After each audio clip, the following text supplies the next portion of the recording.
ಗುರುಜಿ ಎಲ್ಲಾ ಬಿಸ್ನೆಸ್ ಅಲ್ಲಿ ಲಾಸ್ ಆಗಿದೆ ಗುರುಜಿ.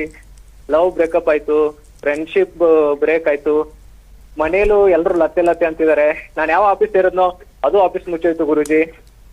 ನಾನು ದರ್ಶನ್ ಫ್ಯಾನ್ ಗುರುಜಿ. ದರ್ಶನ್ ಫ್ಯಾನ್ ಆಗಿಂದ ಅವರು ಜೈಲ್ಗೆ ಹೋದ್ರು ಗುರುಜಿ. ಬಹಳ ಇದಾಗ್ತಿದೆ ಗುರುಜಿ. ಹೋದ್ ಸರಿ ಬಿಗ್ ಬಾಸ್ ನೋಡಕ್ ಸ್ಟಾರ್ಟ್ ಮಾಡಿದೆ, ಬಿಗ್ ಬಾಸ್ ಒಂದ್ ಸ್ವಲ್ಪ ದಿನ ನಿಂತೋಯ್ತು, ಆಮೇಲೆ ನೋಡದೆ ಬಿಟ್ಬಿಟ್ಟೆ ಗುರುಜಿ. ಬಹಳ ಪ್ರಾಬ್ಲಮ್ ಆಗ್ತಿದೆ. ಹೆಂಗ್ ಗುರುಜಿ ಇದು? ನಂಗೆ ಎಲ್ರು ಲತ್ತೆ ಲತ್ತೆ ಅಂತ ಕರಿತಿದ್ದಾರೆ, ನಿಜಾನಾ? ನಾನ್ ಲತ್ತೆನಾ ಗುರುಜಿ? ಸರ್ ದಯವಿಟ್ಟು ನಮ್ಮ ಪ್ರೋಗ್ರಾಮ್ ನೋಡಬೇಡಿ, ನಮ್ಮದು ನಿಂತ್ಕಿಂತ ಹೋದಾಯ್ತು. ಫೋನ್ ಕಟ್ ಮಾಡಿ ಸರ್, ನಾನು ಇವತ್ತು ಭಾಳ ಟ್ರ್ಯಾಕಲ್ಲಿದ್ದೀನಿ. ಒಳ್ಳೇದಾಗಲಿ. ನಮ್ಮ ಆಫೀಸ್ ನಂಬರ್ ಇದೆ, ದಯವಿಟ್ಟು ಒಂದು ಏನ್ ಗುರುಜಿ ನಾನು ಹೇಳ್ತಾ ಇದ್ನಲ್ಲ, ನಮ್ಮ ಆಫೀಸಲ್ಲಿ ಫೋನ್ ನಂಬರ್ ಇದೆ, ಬರ್ರಿ. ಏನು ಇಲ್ಲಿಗೆ ಪುಕ್ಸೇಟ ಫೋನಿಗೆ ಬಂಬೆ ಹೊಡ್ಕೋಬೇಡಿ. 100% ನಮ್ಮ ಆಫೀಸಲ್ಲಿದೆ, ಬರ್ರಿ.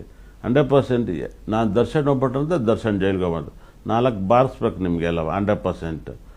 ಭಾಳ ಅರ್ಥ ಮಾಡ್ಕೊಳ್ಳಿ. ಯಾಕೆ ನಿಮ್ಮ ಮಾತಾಡೋ ತೇವಲು ಇನ್ನೊಂದು ಕ್ರೇಜ್ ಇದ್ರೆ ಯಾಕೆ ಇನ್ನೊಬ್ಬರನ್ನ ಬಳಸ್ಕೊತೀರಾ? ತಪ್ಪು. ಬಿಗ್ ಬಾಸ್ ನೋಡಿದ್ರೆ ಬಿಗ್ ಬಾಸ್ ಬಾಗ್ಲಾಕ್ಬಿಟ್ರಂತೆ. ಎಲ್ಲ ಲೂಸ್ಗಳ ನೀವೆಲ್ಲವ, ಲೂಸ್ ಏನ್ರಿ ನಿಮಗೆಲ್ಲ? ಹಾಂ, ನಿಮ್ಮ ಅಪ್ಪ ಅಮ್ಮನ ನೋಡ್ತಿರ್ತಾನೆ, ಅವ್ರು ಸತ್ತೋಗಿರ್ಬೇಕು ತಾನೆ ಹಂಗಾರೆ? ಡೈಲಿ ಬೆಳಿಗ್ಗೆ ಎದ್ದು ಸತ್ತೋಗಿರ್ಬೇಕು ನಿಮ್ಮ ಅಪ್ಪ ಅಮ್ಮ. ಲೂಸ್ ಥರ ಮಾತಾಡ್ತೀರ ನಿಮಗೆಲ್ಲ. 4 ಬಾರ್ಸೋರು ಯಾರೂ ಇಲ್ಲ ನಿಮಗೆಲ್ಲ. ಆರ್ಯವರ್ಧನಿಗೆ ಗೊತ್ತಾಗ್ದಂಗೆ ಈ ಪ್ರಪಂಚದಲ್ಲಿ ಉಲ್ಕಡ್ಡಿ ಕೂಡ ಅಳ್ಳಾಡೋಕ್ಕಾಗಲ್ಲ. ಯಾಕಂದರೆ ಜ್ಯೋತಿಷ ಬ್ರಹ್ಮ ಮಾತನಾಡುವ ದೇವರು ನಾನು. ಹಾಗಾಗಿಯೇ ನನ್ನ ಜನ ಫೋನ್ ಮಾಡಿದ್ರೆಲ್ಲರೂ ಕೂಡ ಮಾತನಾಡುವ ದೇವರು ಅಂತ ಕರೀತಾರೆ. ಹೆಂಗೆ ಭಾಳ ವಿಶೇಷ ಈ ಹೆಸರನ್ನ ತಗೊಳ್ಳೋದು ತುಂಬ ಕಷ್ಟ ಕರ್ನಾಟಕದಲ್ಲಿ.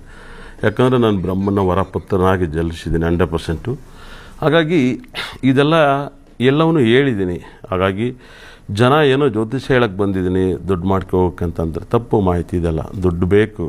ನಾನು ಜ್ಯೋತಿಷನ ಆಫೀಸನ್ನ ಟಸ್ಟ್ ಥರ ನಡೆಸ್ತಾ ಇಲ್ಲ, ಪಕ್ಕಾ DK ಶಿವಕುಮಾರ್ ಥರ ಒಂದು ಕಂಪ್ನಿ ಥರ ನಡೆಸ್ತೀನಿ. ಒಂದು ರಾಜಕೀಯ ಹೇಗೆ ಮಾಡಿದರು DK ಶಿವಕುಮಾರ್ ಕಷ್ಟಪಟ್ಟು ಇವತ್ತು CM ಆಗಿದ್ದರು, ಅದೇ ಥರ ನನ್ನ ಪ್ಯಾಷನ್ನು ಕೂಡ ಅಸ್ಟ್ರಾಲಜಿಯಲ್ಲಿದೆ. ಜ್ಯೋತಿಷನೂ ನೇರವಾಗಿರುತ್ತೆ. ಪಕ್ಕಾ ಇವತ್ತು ಯಾರು ಕಾಂಗ್ರೆಸ್ ಪಕ್ಷಕ್ಕೆ ನಿಯತ್ತಾಗಿದ್ದು ದುಡಿದು ನೋವನ್ನು ಅನುಭವಿಸಿದ್ರು ಅಂದರೆ ಅದು DK ಶಿವಕುಮಾರ್. ಅದಾದಮೇಲೆ ಆರ್ಯವರ್ಧನ್ ಕರ್ನಾಟಕದಲ್ಲಿ ಜ್ಯೋತಿಷದಲ್ಲಿ ನೋವು ದುಃಖ ಎಲ್ಲವನ್ನೂ ಅನುಭವಿಸ್ತಾರೆ, ಎಲ್ಲ ಮಾತನ್ನು ಹೇಳ್ತಾರೆ, ಎಲ್ಲವೂ ಕೂಡ ನಡೀತೇವೆ ಅಂದರೆ ಆರ್ಯವರ್ಧನ್. ಯಾಕಂದರೆ ಜ್ಯೋತಿಷ 12 ರಾಶಿ 27 ನಕ್ಷತ್ರ 31 ಡೇಟು ಯಾರ ಅಪ್ಪನ ಮನೆ ಸೊತ್ತಲ್ಲ, ಯಾವ ಧರ್ಮಕ್ಕೂ ಸೇರಿಲ್ಲ. ಆದರೆ 12 ರಾಶಿ ಗ್ರಹಗಳಲ್ಲಿ ಒಂದೊಂದು ರಾಶಿಗೆ ಒಂದೊಂದು ಗ್ರಹ ಬಂದಾಗ ಆ ಶಾಂತಿ ಈ ಶಾಂತಿ ಅಲ್ಲ, ಜಗತ್ತೇ ಶಾಂತಿ ಗ್ರಹ ಅಂತ ಹೇಳ್ತೀನಿ ನಾನು 100%.